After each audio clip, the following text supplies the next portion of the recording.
This is a significant story, and it really puts the focus on the in-house model builders and whether that's going to be something they commit to.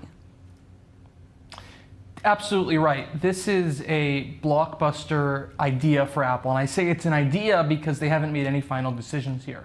Internally, they're investigating whether or not they should move away from their foundation models, that's their internal large language model system, to ChatGPT from OpenAI, Claude from Anthropic, or a different provider to power Siri specifically. As you know, Siri hasn't really worked well for years, right?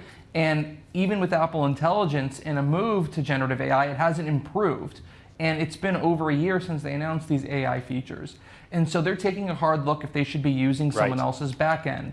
Be a similar situation to Amazon, which uses Claude for the new Alexa, and of course Samsung, which uses Google Gemini to power their AI system.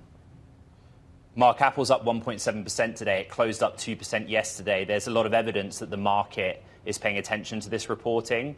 Part of what you reported is that Apple has asked Anthropic and OpenAI to go away and develop versions of their models that can run on Apple's cloud infrastructure, which also relies on custom silicon. Could you explain that a bit?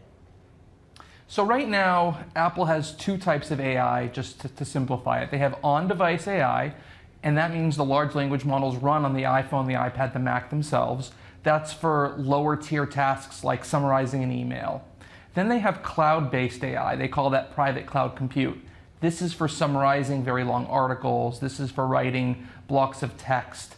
And Apple wants to use either Anthropic or OpenAI, or at least they're considering them in the cloud. That's because those models require a lot more processing power, and that can't be done on the phone itself.